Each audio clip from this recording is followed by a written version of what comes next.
Nigel, nice to see you, mate. Good evening. Yeah, great to be here. All right.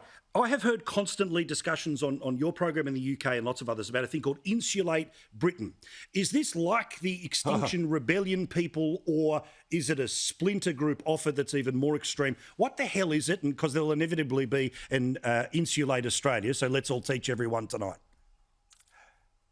Yeah, they're a spin-off from Extinction Rebellion. The guy that set up Extinction has set up Insulate. And Insulate Britain want us to make sure that our roofs and our houses are all insulated so that we use less energy. And their tactics are to stop the traffic on major roads around this country, to, in many cases, glue themselves to the roads.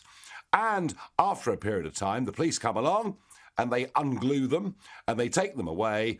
They're briefly taken to a police station, then they're released. So much so that one person was arrested 5 times in 10 days. And they're doing this on some of the UK's busiest roads. They have caused accidents.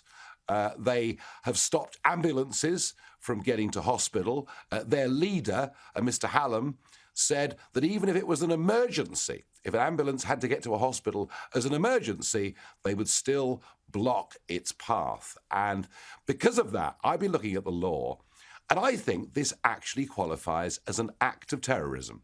Taking action that can lead to somebody else losing their life is an act of terrorism. They're now threatening to, in some way, disrupt COP26, which of course is going on in just a few weeks' time. And they are proper, full-on, nut-job alarmists. And the most depressing thing is they found a new champion, somebody who sympathises with their point of view. And I regret to say it is the heir to the throne, Prince Charles, who understands their frustrations.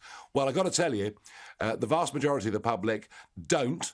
We're absolutely furious with them. They're stopping people getting to work. They're stopping people going to funerals. They're stopping people going to hospital, catching flights, and all the rest of it. And they really, we need to clamp down on these people and put them in prison. It's just as simple as that. Here is part of what Nigel was mentioning about ambulances being stopped by these lunatics. Have a look. She's in the ambulance. She's going to the hospital in Canterbury because they got stupid. She's in Canterbury. I need to go to the hospital. Please, move the cars. Please. How can you be so selfish? This is so selfish. 5 minutes is all I'm saying. You don't understand it. My mum is 81 and she's going to a hospital. And Nigel, that's frightening. That supposedly people who care, who want to sort of suggest that their compassion is on steroids compared to the evil knuckle draggers like you or I, but they literally do not budge about the life of a woman who may well completely agree with them in the back of the ambulance. Yeah, they don't care about anything. I mean, look, this is a consequence of an education system that for a couple of decades and a mainstream media that have spread alarmism. The idea, and it was the United Nations first said this back in 1989, the idea that we're all going to die very, very soon, that we're drinking in the last chance saloon, that unless we act immediately, give up our cars and all go and live in caves, that billions will be wiped off the earth, billions will die. And this is the alarmism that has spread. And we see, of course, a teenage girl from Sweden, Greta, who stands up before leaders all over the world, a girl who looks very disturbed and very upset. And this is a consequence of one-sided propaganda. It's a consequence of not having a proper debate about these issues. Given we've got 7.5 billion people on the planet, are we having some effect on our environment? Well, obviously. Of course. But are there other factors like sunspot activity, volcanic activity?